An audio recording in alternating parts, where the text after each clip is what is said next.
여호와는 너에게 복을 주시기를 원하며 너를 지키시기를 원하시며 여호와는 그 얼굴을 너를 향하여 드사 은혜와 평강 주시기 원하노라.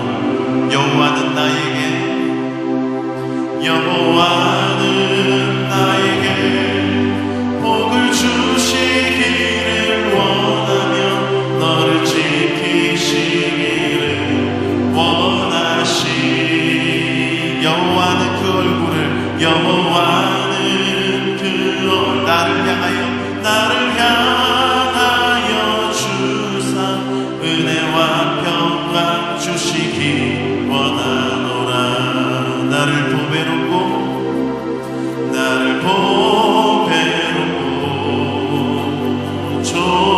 존귀하게 여기시는 하나님이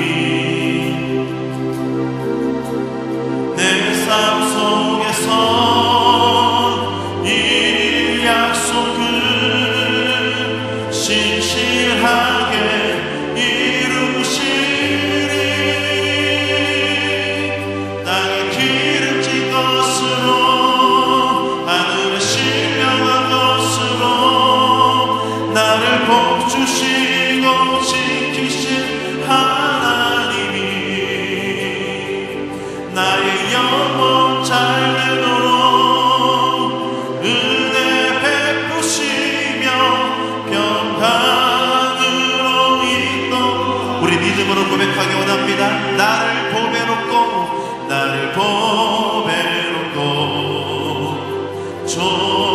존귀하게 여기시는 하나님이 내 삶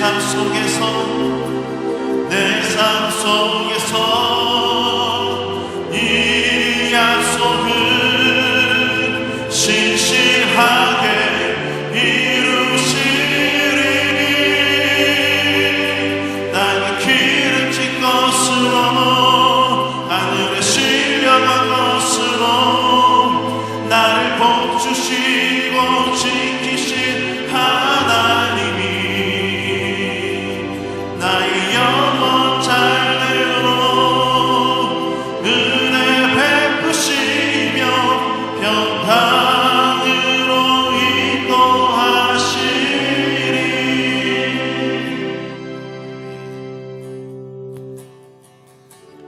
오 놀라운 구세주 예수 내 주 참 능력의 주시로다. 큰 바위 및 안전한 그곳으로 내 영혼을 숨기시네. 메마른 땅을 종일 걸어가도 나 피곤치 아니하며 저 위험한 곳 내가 이를 때면 큰 바위에 숨기시고 주 손으로 덮으시네. 오 놀라운 구세주 예수 내 주 내 모든 짐 벗기시네. 그 약에서 날 끌어올리시며 또 나에게 힘주시 측량 못할 은혜로 채우시며 측량 못할 은혜로 채우시며 성령에 감화주사 큰 기쁨 중 주님을 찬양토록 내 믿음을 도우시네. 메마른 땅을 종일 걸어가고 나 피곤치 아니하며 저 위험한 곳 내가 이를 때면 큰 바위에 숨기시고 주 손으로 덮으시네. 주 예수님 공중에 임하실 때 나 일어나 맞이하리. 그 구원의 은총을 노래하리. 저 천군과 천사 함께 메마른 땅을 종일 걸어가고 나 피곤치 아니하며 저 위험한 곳 내가 이를 때면 큰 바위에 숨기시고 주 손으로 덮으시네. 믿음으로 고백하기 원합니다. 메마른 땅을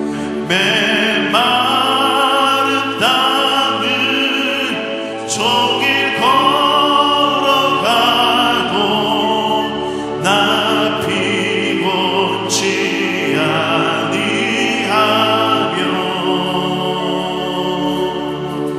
저 위험한 곳 내가 이를 때면 큰 바위에 숨기시고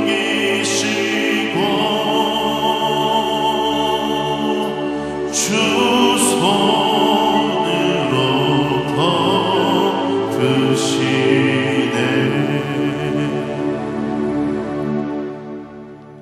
자매의 고백을 드리겠습니다.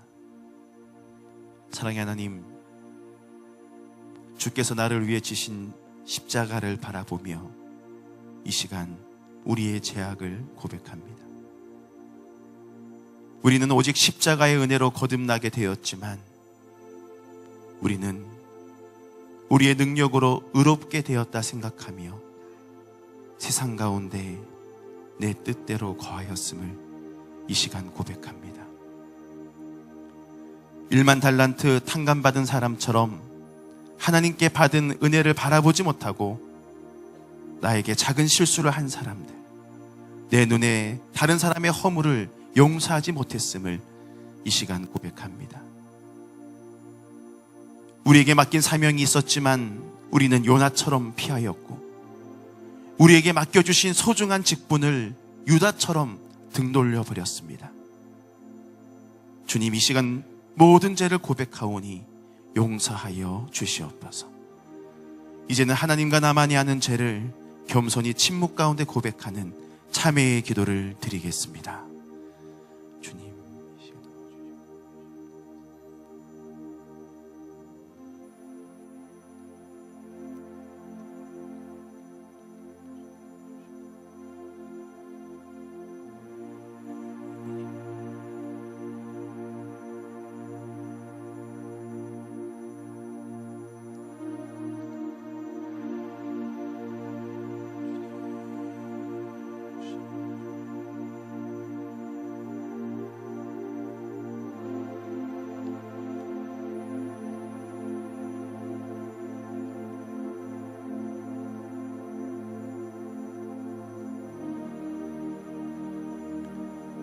이 시간 진심으로 하나님 앞에 참회의 고백을 드린 우리에게 주시는 하나님의 사죄의 말씀이 여기 있습니다.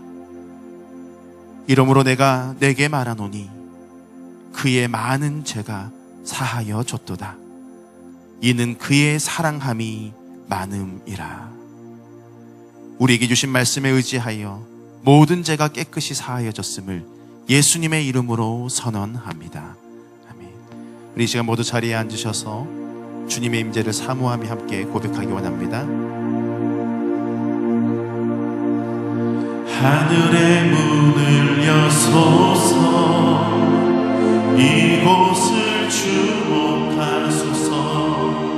주를 향한 노래가 꺼지지 않으니 하늘을 열고 보소서. 이곳에 임재하소서.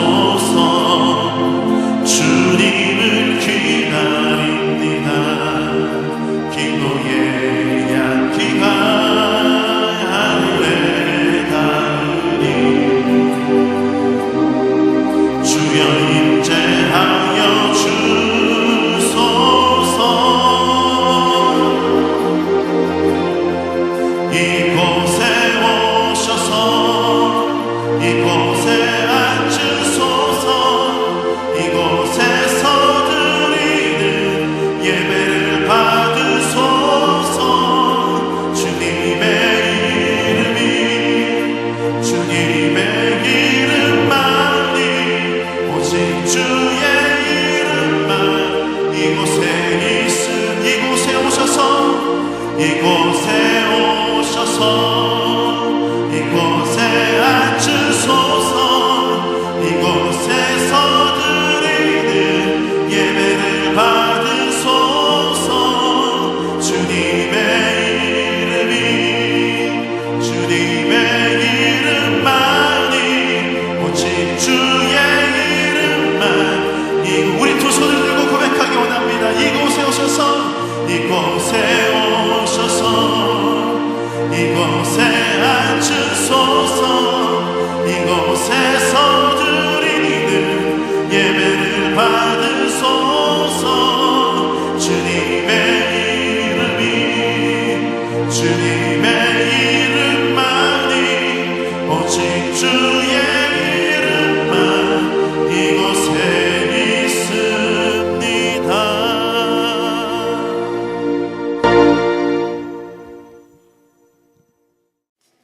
하나님 앞에 나오신 여러분 모두를 우리 주님의 이름으로 축복합니다. 우리에게 주시는 하나님의 생명의 말씀은 신약 성경 에베소서 4장 13절로 15절까지 말씀입니다. 앞을 보시고 한 목소리로 함께 봉독합니다. 우리가 다 하나님의 아들을 믿는 것과 아는 일에 하나가 되어 온전한 사람을 이루어 그리스도의 장성한 분량이 충만한 데까지 이르리니 이는 우리가 이제부터 어린아이가 되지 아니하여 사람의 속임수와 간사한 유혹에 빠져 온갖 교훈의 풍조에 밀려 요동하지 않게 하려 함이라. 오직 사랑 안에서 참된 것을 하여 범사에 그에게까지 자랄지라. 아멘. 말씀 받기 전에 우리 옆에 사람을 바라보고 오늘은 또 이런 인사를 하겠습니다. 균형을 잡으세요.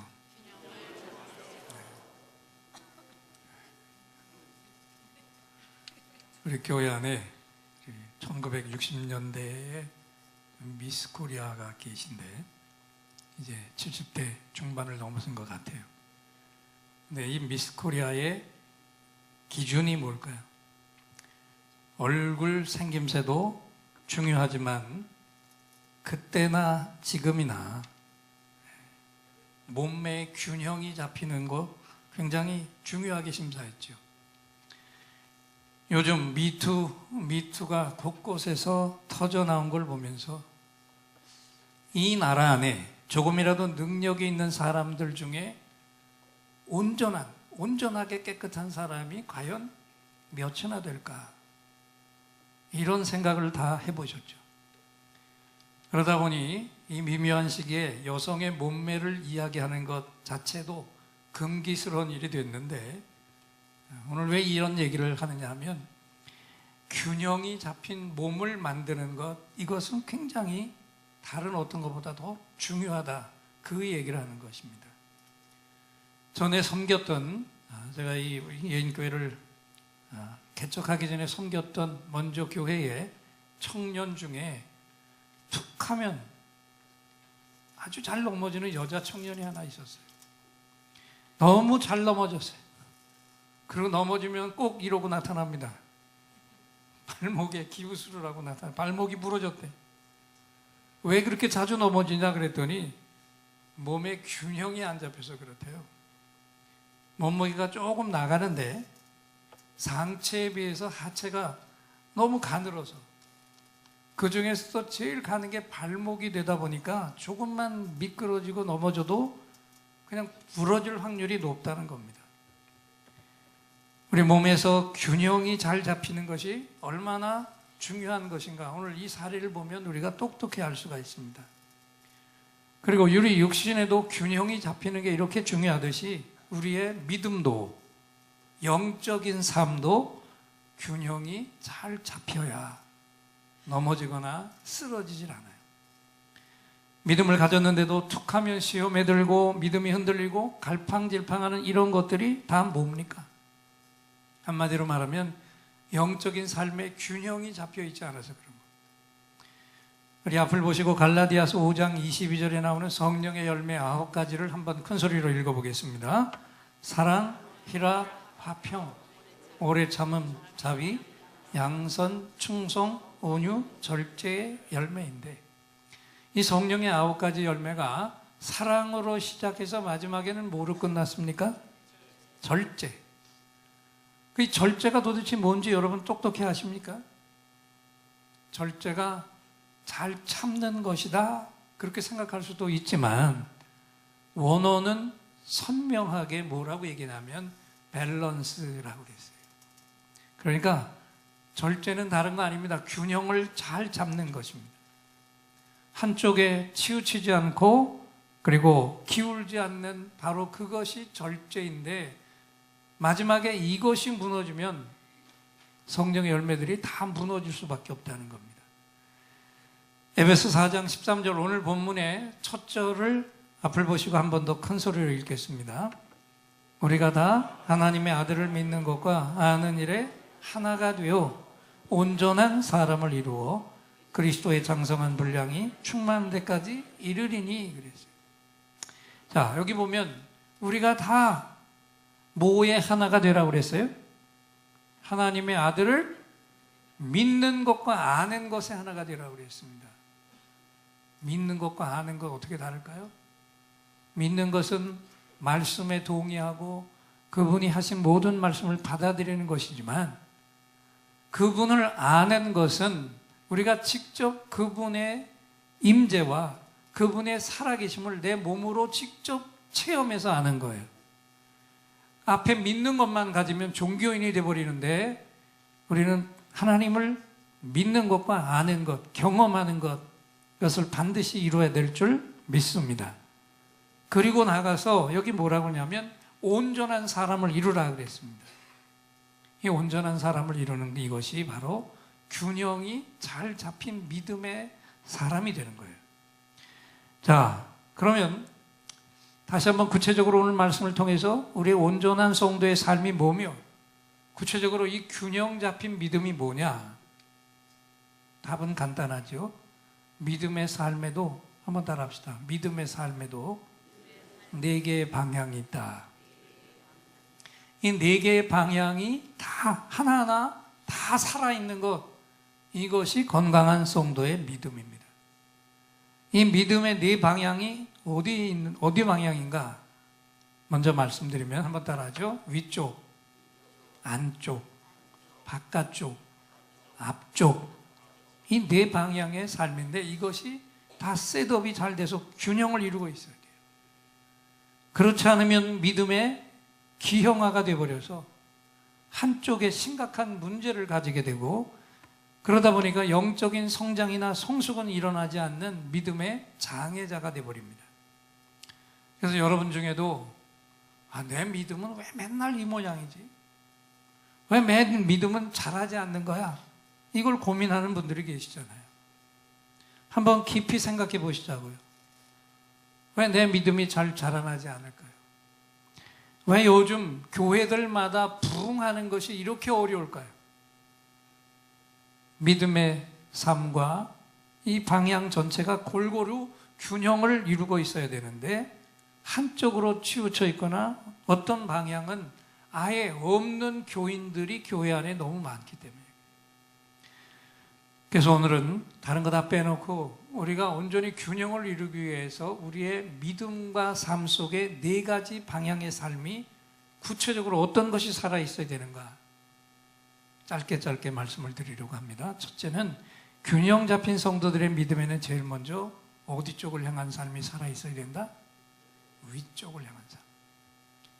묻겠습니다. 여러분, 위쪽을 향한 믿음의 삶이 뭘까요? 위에는 누가 계셔요? 그러니까 결국 이 위쪽을 향한 우리의 삶이라는 것은 위에 계신 나의 하나님, 그 하나님과의 만남, 예배가 살아 있어야 합니다. 이 예배가 부실하면 하나님의 자녀, 성도라고 할 수가 없습니다. 그리고 이 예배가 부실하면 영적인 들피병, 영적인 영양실조에서 헤어나오질 못해요. 저와 여러분은 누가 뭐라고 해도 예배가 살아 있어야 합니다. 이 예배는 가장 소중한 하나님과의 만남이고 그분의 능력과 직접 접속이 되는 만남입니다. 그래서 이 예배를 통해 하나님과 만남을 가질 때마다 내 믿음과 성품들이 그때마다 한 단계씩 풍족한 업그레이드가 되는 것을 경험하는 줄 믿습니다. 지금 이 시간이 바로 그 시간이에요. 그리고 이 성전에서 예배만이 아니라 우리의 가정과 일터에서도 틈틈이 하나님을 만나는 묵상의 시간을 꼭 가져야 되고요. 이 묵상만 하면 안 됩니다. 또 한 가지가 절대적으로 필요한데 한번 따라합시다. 경청의 방. 이 묵상과 함께 경청의 방이, 경청하는 시간이 반드시 있어야 되는데, 그러면 목사님, 묵상과 경청의 방이 어떻게 다릅니까? 둘 다 하나님의 음성을 귀를 기울여서 듣는 것인데, 묵상은 쉽게 말하면 나 자신을 향한 하나님의 음성을 듣는 게 묵상이라면, 경청의 방은 내가 속해 있는 공동체를 향해 주시는 하나님의 음성을 듣는 것이 경청이에요. 이제 금방 이해가 되시겠죠? 우리 교회를 향해서 하나님이 지금 무엇을 말씀하실까? 우리 목장을 향해서 지금 하나님이 무엇을 말씀하고 계신가? 이 나라를 향해서 하나님 지금 무엇을 말씀하고 계신가? 이것을 들을 수 있는 것이 경청인데, 이 경청의 방을 통해서 우리는 우리 나라를 향한 하나님의 음성, 우리의 교회, 가정, 일터를 향한 하나님의 음성을 듣고 있어야 돼요. 그리고 중요한 거는 지금 내 곁에서 가장 큰 어려움을 당하고 있는 가족이나 교인이나 목원들을 향해서 주시는 하나님의 음성을 내가 이 경청의 방을 통해서 들을 수 있어야 돼요. 그리고 이 경청의 방은 행하면 행할수록 더 선명한 하나님의 음성을 듣게 됩니다.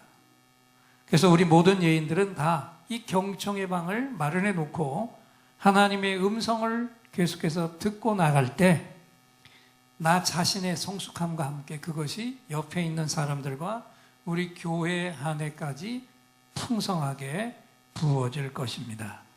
우리 옆 사람을 바라보시고 오늘 이렇게 또 말해 주세요. 경청의 방 꼭 마련하세요. 이것이 위쪽을 향한 내 믿음의 삶이에요. 두 번째는 아까 뭐라고 그랬어요? 위쪽 다음엔 어디라고요? 똑똑히 들으셨어요? 균형을 잡힌 성도의 믿음에는 또 안쪽을 향한 삶이 잘 살아있어야 되는데, 안쪽을 향한 믿음의 삶이 뭘까요? 어디의 안쪽을 얘기하는 걸까요?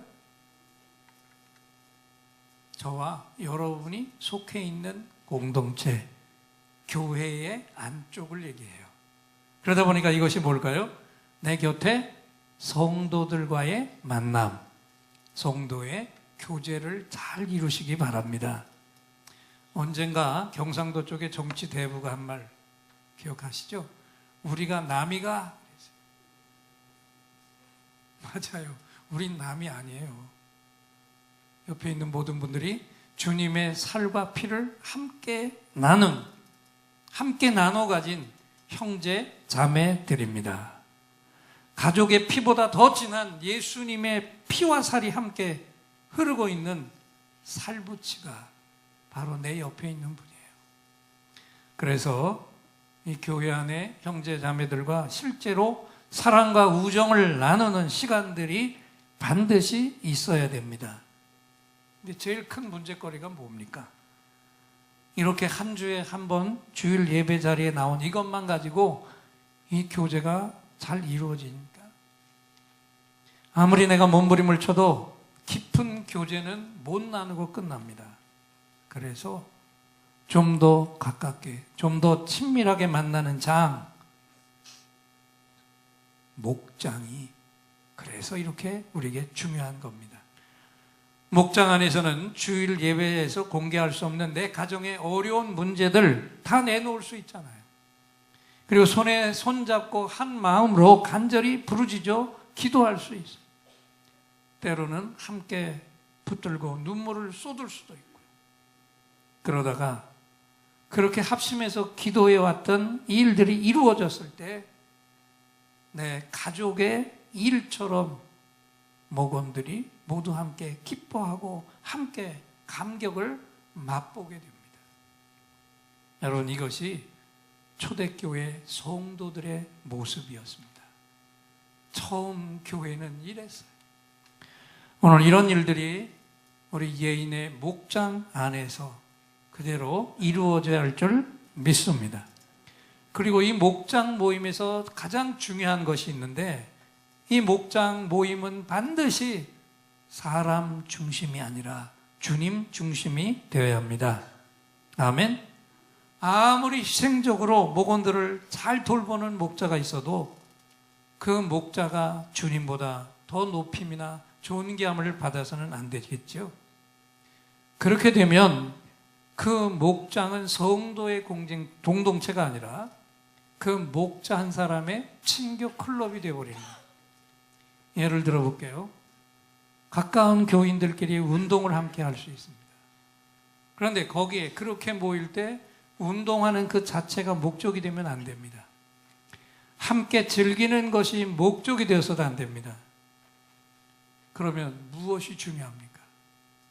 그 자리에 만나서 운동을 함께 하게 하시고 진한 교제도 나누게 하시고 그 운동을 통해서 내 건강도 지켜주시고 또 하나가 되도록 팀워크도 이루게 하시는 주님이 그 운동 모임에서도 높임을 받으셔야 됩니다.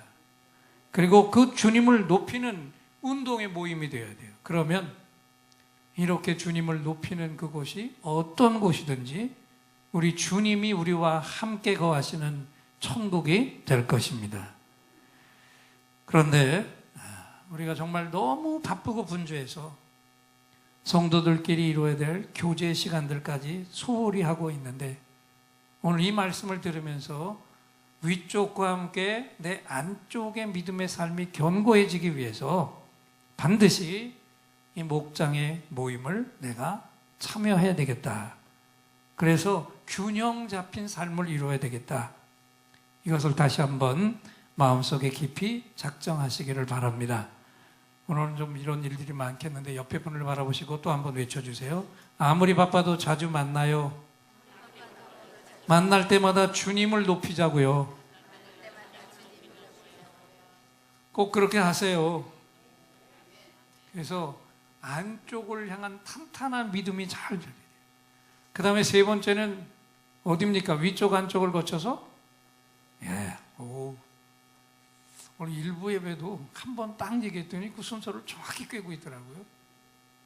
우리 믿음의 삶이 견고해지고 균형 잡히기 위해서 바깥쪽을 향한 삶이 살아있어야 되는데, 자, 보세요. 이 성도들의 바깥쪽을 향한 삶이 뭐냐? 교회의 밖에 있는 사람들과의 만남, 특별히 예수가 없는 사람들과의 만남이 여기에 해당됩니다. 그들이 누굽니까? 주님을 모르는 불신자들이죠.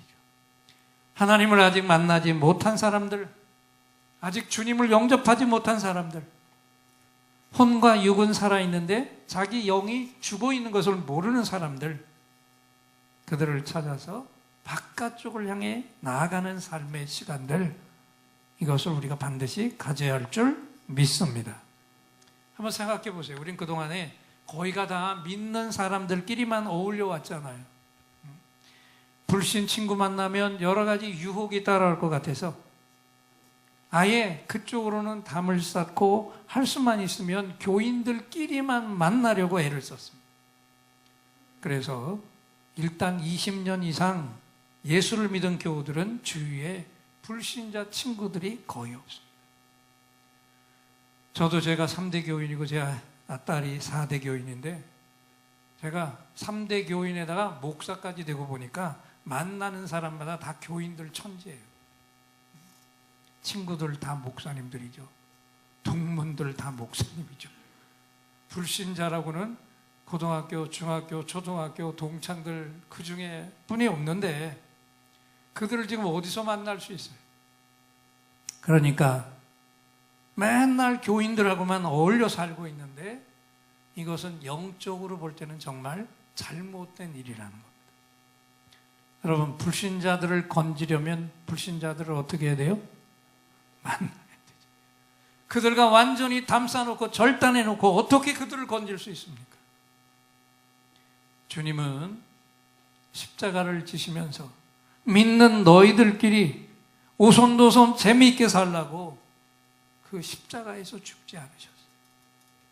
우리를 불신자들을 지옥으로 보내는 화부로 부르신 게 아닙니다. 한 번 더 따라합시다. 너를 통해서 내가 저 영혼들을 건지겠다. 아멘. 그래서 우리를 먼저 불러주세요.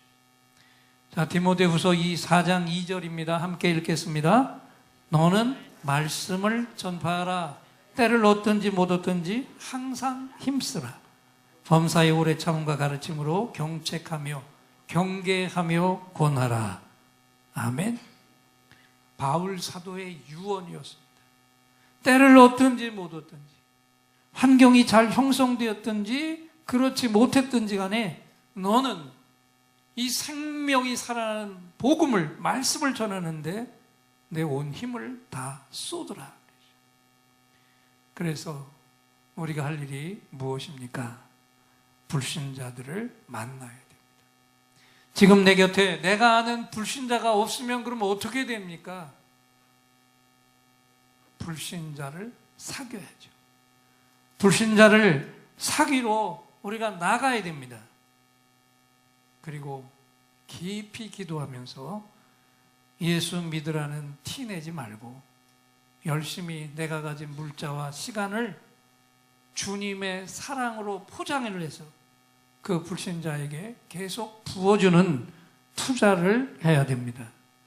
여기 사업하는 교우들은 바이어에게 잘 보여야 그 승산이 있는 것처럼 우린 이 불신자들에게 열심히 투자를 해야 됩니다. 그 한 영혼 구원을 위해서. 할렐루야. 그래서 그 만남을 통해 친밀감이 쌓이고 여기에 신뢰감이 형성되면 그때 가서 진지하게 복음을 전하면 돼요. 목표는 그 영혼이 교회 안으로 들어와서 주님을 만나고 주님의 사람으로 변화되는 이것인 줄 믿습니다. 이렇게 세상 속으로 우리가 나아가서 죽은 영혼 하나를 건져오는 이것이 오늘 성도들이 교회 바깥쪽을 향해서 행하고 있어야 될 중요한 삶인 줄 믿습니다. 저는 이번 4월 29일 창립 주일 예배에는 기도하면서 이런 생각을 해봅니다.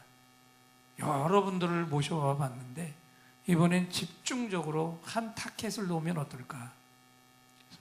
다른 거 다 내려놓고 4월 29일에는 동창들 찾아서 한번 모셔오자고요. 아멘? 대답을 해. 어느 구석에 있어요, 그 동창들? 동창의 명부도 좀 찾아보시고, 아니면 동창의 본부에다 연락을 해서 전화도 해보면서 안부도 물어가면서 거기에 아직 교회 나오지 않은 분을 이번 창립주일 예배와 축제에 한번 모셔보자고요. 그래서 이 영혼을 구원하는 바깥쪽을 향한 삶이 우리 속에 날마다 살아있어서 균형을 잘 잡힌 성도들이 되시기를 축원합니다. 그리고 마지막으로 남은 것은 어디 쪽이 남았습니까? 앞쪽. 네. 이 앞쪽을 향한 삶은 다른 게 아니라 우리의 미래를 향한 삶입니다. 미래를 준비하는 삶인데 이게 뭐냐? 한번 따라하세요. 양육. 네. 이 양육은 우리의 앞쪽 미래를 내다보면서 사람을 키우는 겁니다. 내 믿음을 이어받아야 될 사람들에게 시간을 투자하고 물질을 투자하고 거기에 영적인 양식을 투자해서 그가 자라나게 하는 것. 내 자식들을 이렇게 키워내시기 바랍니다. 그 자식들만 관심하지 마시고 내 곁에 영혼들도 길러내야 되죠. 요즘 TV를 보니까 그렇게 음식 만드는 것들이 그렇게 많아요. 텔레비전마다, 채널마다. 그리고 또 많은 게 뭔가 그랬더니 애완동물 기르는 거예요. 여러분들 중에도 애완동물 열심히 기르는 분 계시면 그 애완동물 기르는 시간에 제발 좀 사람들을 돌보고 사람들을 좀 길러내시기 바랍니다. 그래서 영적으로 살아있는 일꾼을 좀 길러보자. 디모데후서 2장 2절입니다. 함께 읽겠습니다. 또 내가 많은 증인 앞에서 내게 들은 바를 충성된 사람들에게 부탁하라. 그들이 또 다른 사람들을 가르쳐 주세요. 교회는요, 그래서 먼저 믿은 내가 나중 믿은 사람들을 세워주고 있어요. 믿음이 앞선 자가 믿음이 처진 자를 격려하고 후원해서 똑바로 그를 서게 만든 다음에 그가 나가서 또 다른 영혼을 세울 수 있게 해야 됩니다. 이게 양육입니다. 그런데요, 이걸 잘하려면 내가 먼저 누군가에 의해서 내가 잘 자라나고 있어야 되고요. 그 힘을 가지고 다른 사람을 도와서 그를 세우는 일을 할 수 있어야 돼요. 그래서 한번 따라하죠. 성숙한 교회는 영적 계보가 잘 서 있는 교회다. 아멘.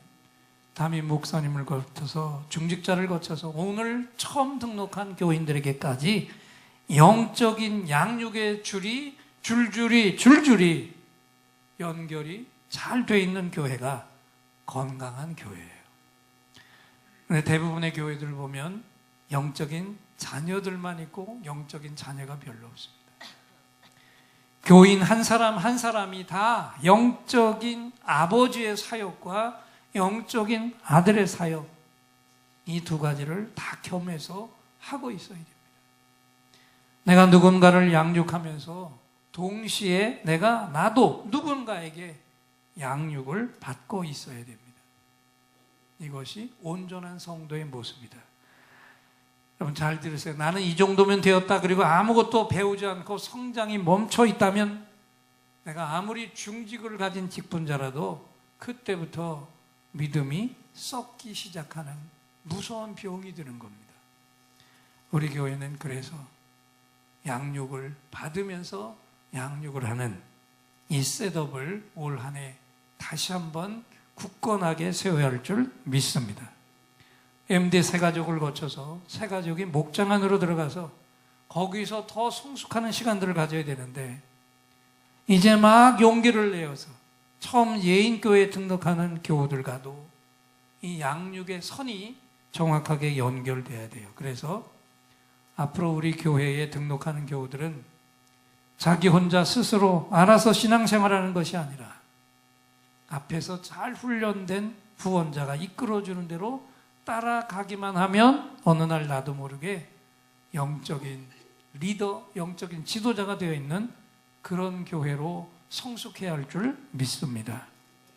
시카고의 한 교회 주일학교 교사로 에즈라 킴볼이라는 사람이 있었어요. 근데 자기 동네에 양화점 점원을 전도하고 싶었어요. 그래서 기도하고 고민하고 참 가슴이 이거 뛰고 어떻게 만나지 고민하다가 마침내 그를 만났는데 그 양화점 점원의 이름이 바로 드와이트 무디였습니다. 별로 놀라질 않으시네요. 이 무디는 이후에 엄청나게 많은 사람을 주님께 인도합니다. 그리고 시카고라고 하는 미국의 그 거대한 도시 하나를 완전히 복음의 도시가 되기 위해서 거긴 술집도 존재할 수 없었어요. 그리고 무디 신학교를 만들었는데 하버드, 예일을 나왔던 사람들이 이 무디를 만나면서 그 수많은 젊은 지성들이 복음을 들고 이 1800년 중반대라고 하면 우리나라 얼마나 미개할 때입니까 그때가. 이런 미개한 그 나라와 그 민족을 향해서 이 젊은 지성들이 복음을 들고 목숨 걸고 선교사로 가게 됐는데 이 엄청난 일을 이 양화점 점원 무디 한 사람이 했어요. 그런데 여기서 끝나지 않아요. 더 큰 일이라는 거 들어보세요. 1879년 당시 작은 교회의 목사였던 프레데릭 마이어가 이 무디의 설교를 듣고 새로운 눈을 뜨게 되고 이후에 이분이 저명한 신학자가 되어서 이 무디 신학교에서 강의를 하게 되는데 그때 거기 맨 뒷줄에 앉아있던 청년 윌버 체프만이 이분의 말씀을 듣고 감동이 됩니다. 그리고 이분이 YMCA 목회자가 되어가지고 간사들을 모집했는데 그 간사로 모집한 사람 중에 누가 있었냐면 프로야구 선수 출신의 빌리 썬데이라는 사람이 있었어요. 이 빌리 썬데이가 이후에 유명한 전도자가 되어가지고 집회한 부흥회에서 그 설교에 감동된 사람 몇 사람이 모여서 기도 모임과 선교회를 만들었는데 이 사람들이 이럴 게 아니라 우리의 고향에 가서 부흥회를 해보자. 그리고 개척했는데 그 부흥회에서 이 사람들의 설교를 들은 한 청년이 목회자로 결심했는데 그분이 누군지 아세요? 얼마 전에 세상을 떠난 금세기 최고의 부흥사, 최고의 복음 전도자 빌리 그레이엄이었습니다. 할렐루야. 한 사회학자의 말에 의하면요, 아주 내성적인 사람이라도 평생 동안 10,000명의 사람들에게 영향력을 끼친다고 합니다. 아무리 내성적이라 사람을 만나지 않는 사람도 일생 동안 평균 10,000명에게 영향력을 미치고 살아요. 그렇다면 리더가 되고자 하는 사람이라면 얼마나 많은 사람들에게 얼마나 많은 영향력을 끼칠 수가 있겠습니까?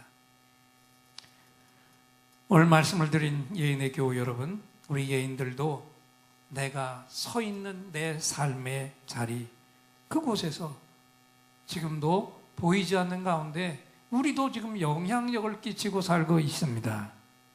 내가 알든 모르든 내 곁에 사람들이 나를 바라보면서 그 영향력을 받고 있다. 그래서 정말 닮을 만한 가치가 있는 역할, 모델이 되기 위해서 오늘 말씀 그대로 내가 누군가로부터 영적을 양육을 받으면서 또 누군가를 양육하는 아름다운 역사를 우리가 온전히 이루어야 할 줄 믿습니다. 그래서 이 연골 고리가 확실하게 셋업되는 올 한 해가 되기를 소망합니다. 말씀을 마칩니다. 그래서 위쪽을 향한 삶은 예배와 경청의 방이 살아있어야 되고, 안쪽을 향해서는 교회 안에 있는 성도들과의 친밀한 교제가 목장을 통해서 일어나야 돼요. 바깥쪽을 향해서는 지금이라도 불신자 친구를 만나러 나가서 그들을 복음으로 구원하는 일을 해야 되고요. 마지막 앞쪽을 향해서는 미래를 향해서 영혼들을 양육하는 아름다운 이 역사를 올 한 해 동안 저와 여러분이 함께 온전히 이루어가게 되기를 소망합니다. 날마다 이 네 개의 방향이 모두 다 살아있어서 건강한 성도, 균형 잡힌 성도가 되시라고 하나님께서 한번 따라합시다. 균형을 잡으라. 균형을 잘 잡으라. 이 말씀을 하나님께서 친히 선포해 주셨습니다. 이 말씀을 주신 하나님께 우리 예인들의 감사합니다. 할렐루야 박수로 화답해 드리겠습니다. 감사합니다. 할렐루야. 오늘 이 말씀을 기억하면서 우리가 찬양을 한 곡 같이 부르기 원합니다. 목마른 사슴 시냇물을 찾아 헤매이듯이 내 영혼 주를 찾기에 갈급하나이다.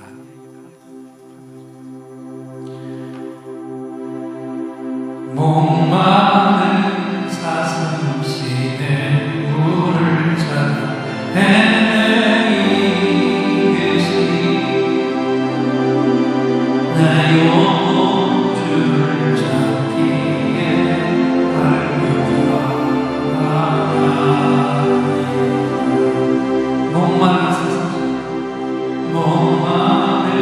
사슴 시냇물을 찾아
또다시 하늘로부터 특별한 선물이 임하시는 시간입니다.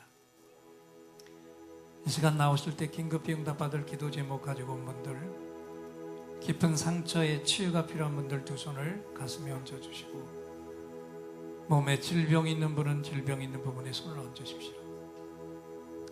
여러분의 치유와 응답을 위해 하나님을 향해 이 종이 간절한 찬양 올려드리고, 이 시간에 또다시 주시는 하나님의 응답을 확신의 찬양으로 선포할 때 최고의 치유, 최고의 응답이 임할 것입니다.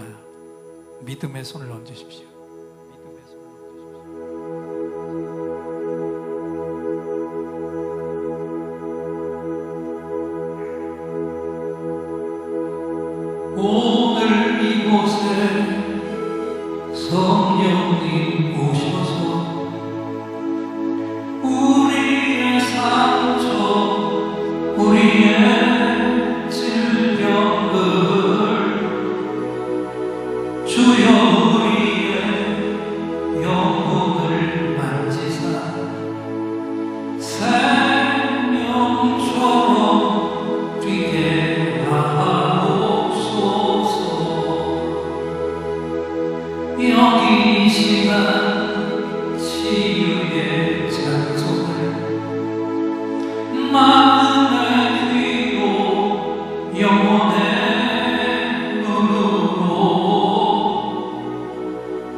아픈 사람들 여기에 있어요.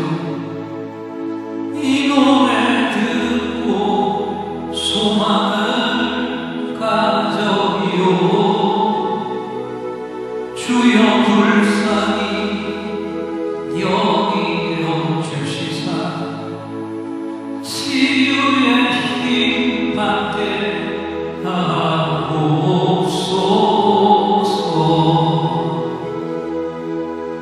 내가 너에게 치유를 주노라.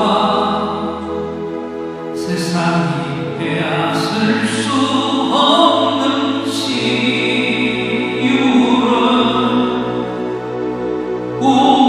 너희의 아픔과 상처 하늘의 빛으로 치료하여 주노라. 일어나라 소망으로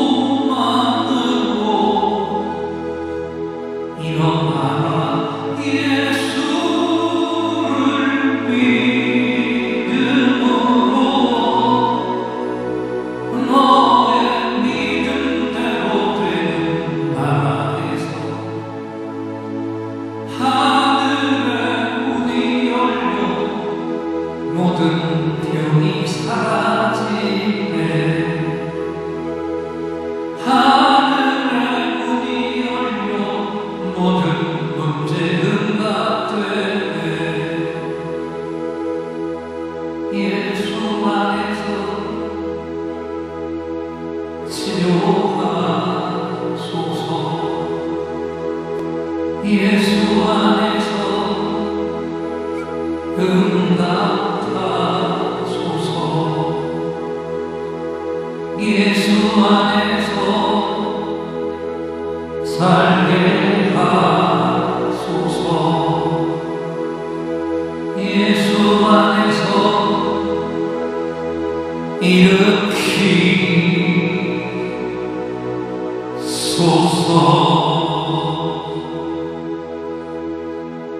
예수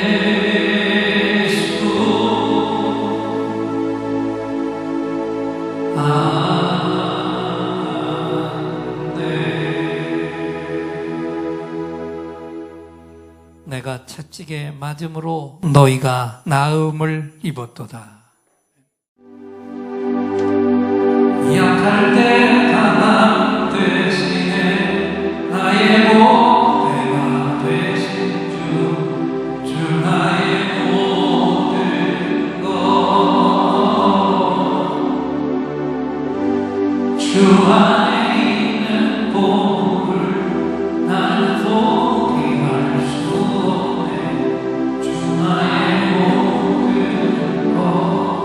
십자가 죄사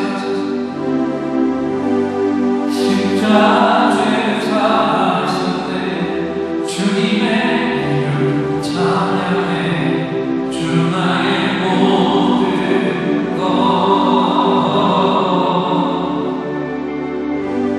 쓰러진 나를 세우고 나의 빈잔을 채우네. 주 나의 모든 것. 두 손을 드시고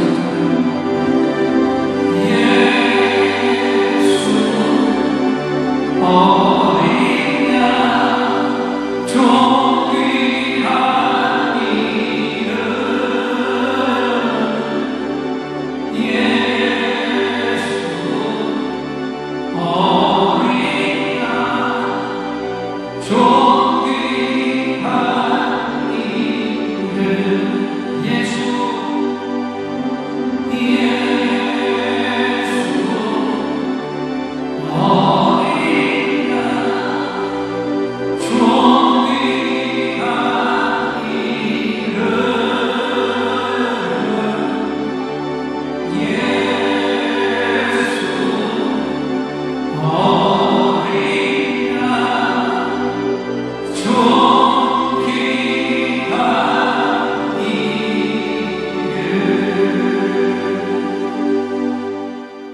지금은 우리 주 예수 그리스도의 은혜와 하나님 아버지의 무한하신 사랑과 성령 하나님의 감동, 감화, 교통하심이 말씀 받은 대로 위쪽을 향한 삶, 안쪽, 바깥쪽, 앞쪽을 향한 우리 믿음의 삶이 온전한 균형을 이루어서 하나님 앞에 장성한 분량에까지 이를 것을 다시 새기고 다짐하며 예배를 드린 종들과 함께하지 못한 우리 가족들과 우리가 건재할 영혼들 위에 이제로부터 영원토록 함께 계실지어다.